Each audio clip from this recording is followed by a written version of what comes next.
Hey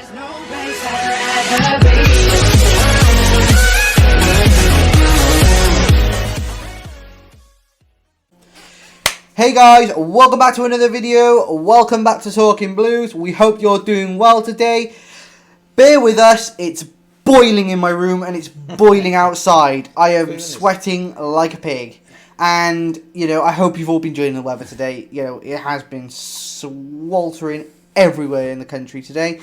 But before we get into this video, please make sure you like, comment, subscribe, and turn the bell notification icon on for updates of when we upload. Let's get straight into this. So straight away, the news we've all been waiting for. This has finally come in. Sterling is finally in a Chelsea shirt. He's in LA. He's been training with the boys. This is fantastic news. News we've been expecting for weeks, but we've been waiting for it. But yeah, it's finally done. Hopefully this is the last time I'll have to talk about him now as a transfer issue. I'd rather talk about him as a Chelsea player than talk about him as a transfer issue. So that's been confirmed. So I'm happy. You're happy, Dad, aren't you? I'm glad it's over. Yeah, delighted he's been signed. And, the deal's done. Come on, bring it on. Let's get those goals. Yeah, definitely. So, moving on, we're going to now talk about personal Kimpembe. Let's have a look at what's been said. So, this was just after I had uploaded the video yesterday. This literally came out. Koulibaly to Chelsea. Here we go. Full agreement in place, a 40 million fee plus add-ons completed. Bid accepted. Napoli are checking the documents. Then it will be official. Koulibaly will sign a long-term deal for 10 million salary per season. First centre-back signed. And then also on Koulibaly, paperwork signed between Chelsea and Napoli for Kalidou Koulibaly for 40 million euros.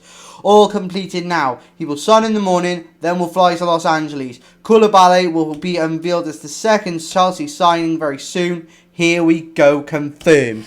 So, Dad, straight away, Koulibaly signed.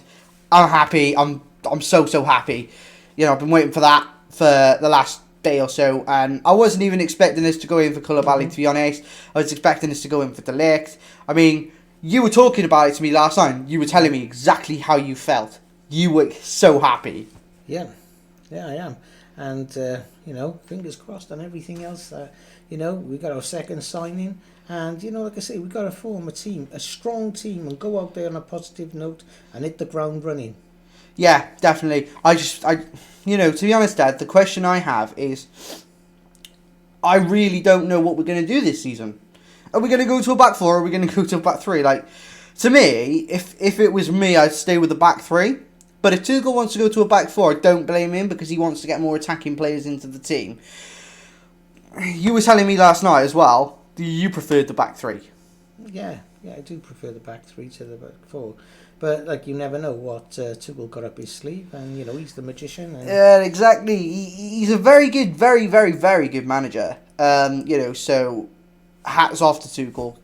What he's done since he came in when Lampard first got the sack, and then Tuchel came in and just changed it all up, and from there we just knew that he was a special man.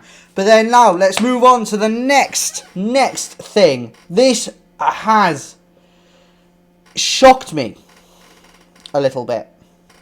So, Koulibaly signs his contract as new Chelsea player following the main part of medical tests already completed today.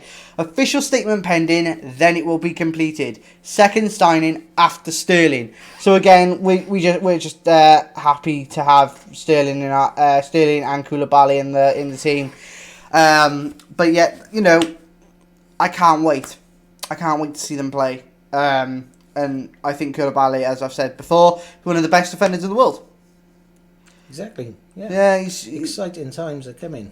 Yeah, exciting times, mate. Exciting times. Chelsea are starting to build something serious here.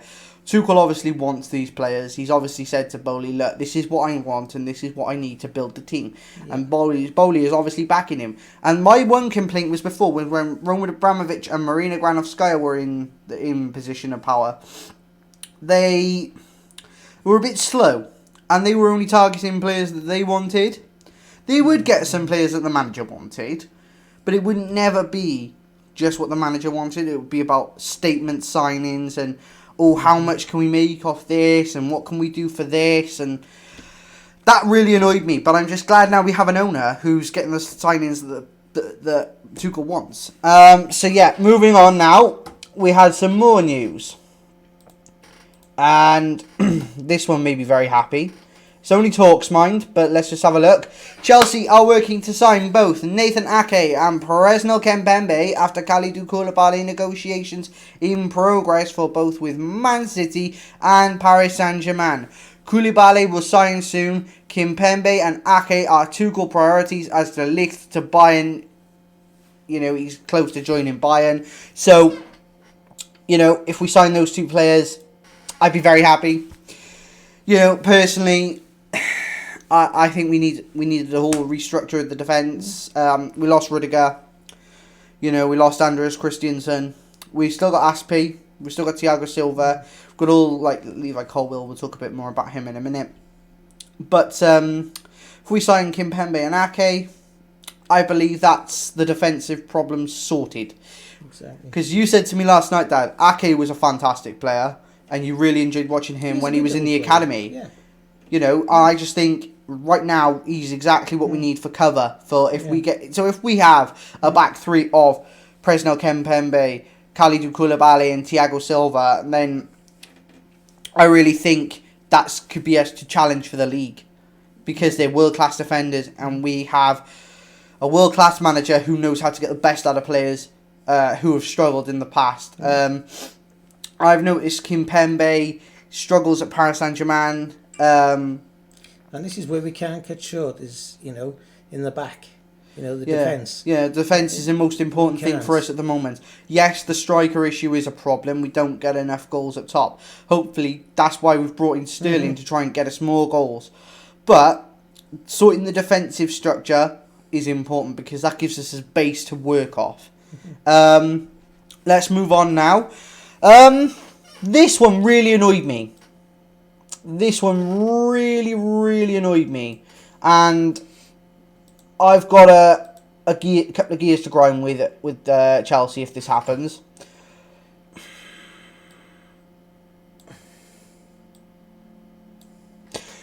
More on Chelsea. Levi Colwil now likely to leave on a permanent deal this summer, as Tuchel and Bowley are working to sign three top centre-backs. Chelsea and Levi Colwil will make a decision soon, as Koulibaly deal is done, Kimpembe and Ake in talks. I'm under the impression that, Colwil is a top player. Played well at Huddersfield last season, really, really, really shone. And I don't want this to be another issue of Gurhi and Fikayo Tomori. We lost out on two players there. Livramento, we've lost out on Tariq Lamptey. I'm getting sick of us just throwing academy players away to other clubs and they turn out to be absolute, stars. What do you think, Dad? Do you think Levi Colwil should leave? And if not, or if so, why? I've seen him as a good player. He's shone for Huddersfield. I just think he needs a loan to a Premier League club to gain experience. But I want to know your thoughts. Yeah. Well, this is, like you say, with Huddersfield, he had a good spell with them. But, a lot of the academy players have gone out on loan. Really annoys me. But, we've missed our chances, in recent years of, like you say, having academy players in our team, and they've, gone elsewhere and they've, shone. I mean, the one argument I have is when Lampard was in charge, we had the likes of Mount come up through the academy. We had Reece James, You know, you had the likes of Tammy Abraham come through, Billy Gilmore. All of these players were coming through under Lampard. And yes, Lampard didn't work out, but obviously he brought these players up because he knew they were good enough.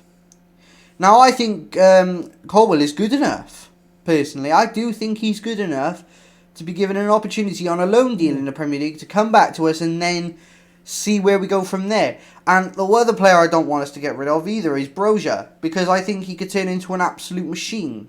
But yeah, it's just a really annoying issue that Chelsea have.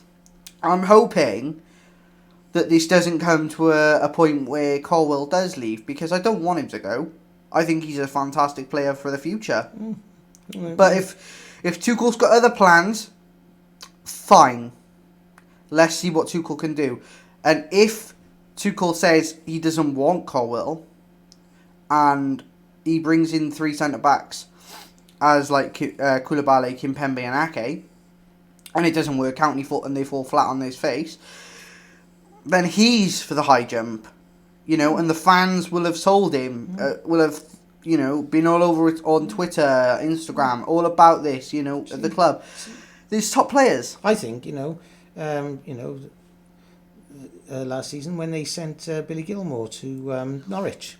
Didn't work out. Didn't work out. Billy Gilmore needed to be in the squad straight away. Exactly. He needs to be on the bench for cover. Look how many issues we've had this season with injury. Ben Chilwell, Reece James. There should have been players like Lamptey, who we should have kept hold of, who could have covered Reece James when he got injured. And there should have been an option, you know, for Chelsea to have a wing back to cover up for Chilwell when he went out injured. Because we were stuck with Marcos Alonso for the back end of last season, and that was pathetic. Any excuse for Marcos Alonso to make a mistake, and he did it. There were some games where he was brilliant, but he is not what we need. He's too slow. He dithers on the ball. He makes bad passes. But he does have that odd. Oh, he does have that odd game. I'll give you that game against Tottenham at Wembley, where he scored that free kick and that last minute winner. That was a game, and he was playing under Conte at the time, so Conte wanted him to play a certain style. My issue is if we keep Alonso and we go to a back four, he doesn't fit the back four. So we do need backup for Chilwell. But let's just see what happens. So now we're going to go into the final story of the day. Cristiano Ronaldo. What's the latest? Let's have a look. Thomas Tuchel has decided against Cristiano Ronaldo signing. As things stand, Jorge Mendes had talks with Todd Boehly, but final decision has always been up to the manager. Chelsea are now focused on different deals. Tuchel isn't keen on signing Ronaldo. So, I wasn't keen either. I'll be honest, I wasn't keen. He's not what we need. I didn't want another Lukaku situation. Because with Lukaku, you had someone who didn't press. You had someone who was too slow, fell over his feet all the time. He fell over his own feet and the ball. If you got a problem with that, then you don't deserve to be a Chelsea player or a top class Premier League player. Yes, we make mistakes. Yes, players will mess up. But honestly, I just feel like Ronaldo would be another Lukaku situation, because under Rangnick he did not press. Under Solskjaer, he didn't press. Solskjaer didn't even want him at first, but he got him in. Man United got him in, and they had to put up with it. I'm not having a player coming to Chelsea as a mega signing who, big ego. I don't want that. I'm done with that stuff. I want players who are there, who want to come in and fight for the badge. And Ronaldo isn't that. But there we go. What's your thoughts, Dad? Well, like I say, you couldn't never take anything away from Ronaldo. A superstar. He's got an impeccable record. Wherever he's played, he's outstanding. He's dangerous. He is a dangerous player. He will score goals. You can never underestimate him. But I don't think, he's designed for us, My- and he would.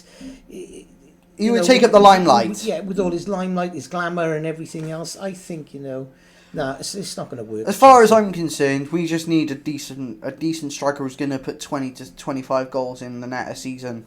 And at the moment, I don't think there's many strikers out there who can do that at the moment, who are on the market. Like I've said, we need talent, but young blood. Yeah, and Ronaldo, yeah. Okay, not Thiago Silva. has-beens. Thiago Silva, 38, right? But he's still playing at the peak of his powers. Ronaldo is still playing at the peak of his powers in some senses. Yeah, like you say, you can't.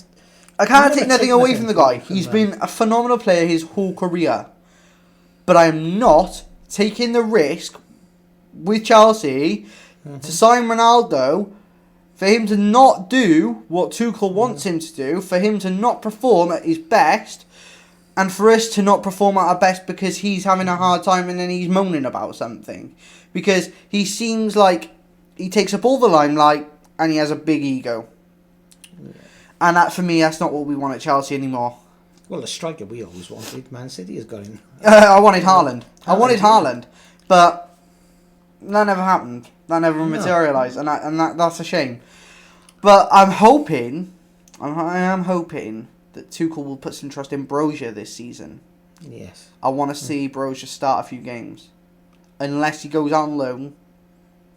But I don't want... What I don't want for this club either is for Brozier to go on loan again and leave us with just Havertz up top. No. We're not about that. And that's going to really upset me if that happens, because we need a better way of doing things. We need at least 3 strikers on our books. Yeah. Havertz, Brozier and someone else. Yeah. So I say no to Brozier going on loan. So as far as players are concerned, we've got to invest for the future. We got to invest for the future. Term. I think, okay, we're investing in Koulibaly, who's 31. Fine. He's going to go on till he's 36, 37. So that's the next 5 years. Sterling, 27 years of age. 5-year contract. Will go on till he's about 34, 35. Fine. Okay, their future. They're going into the next 5-6 years. Where we want to build something ready for taking on the world again. But until we start bringing in, some youth again, I do want to see the youth come through. Yeah. But Tuchel was very keen on youth, as I remember in Dortmund and at Paris Saint-Germain. I do want to see the youth come through again, and I want to see players shine again. It's the next generation of footballers. And you never know, right? We might put Brozier on the pitch. He might become the next Ronaldo. He might score 30, 40 goals a season eventually. You just got to put some trust and faith in these players and let them go and, do what they got to do. And if they do them wrong, reel them back in, explain to them what they've done wrong, teach them how to do things better, give them experience, give them encouragement, and they will sort of develop over time. But let's just see what happens. But anyway, that's the end of today's video. We hope you've all enjoyed the video. Make sure you leave a like, you comment, subscribe, and turn the notification bell icon on. For any time we upload, you'll get updated with it. And we'll see you guys in the next video. Also, we are away this weekend, so there will be some shorts coming out. We don't have any equipment with us, but we will have my phone, and we'll just do some shorts at any news that comes out for Chelsea. Just keep an eye out for those guys, and we'll see you guys in the next video. Take care, guys.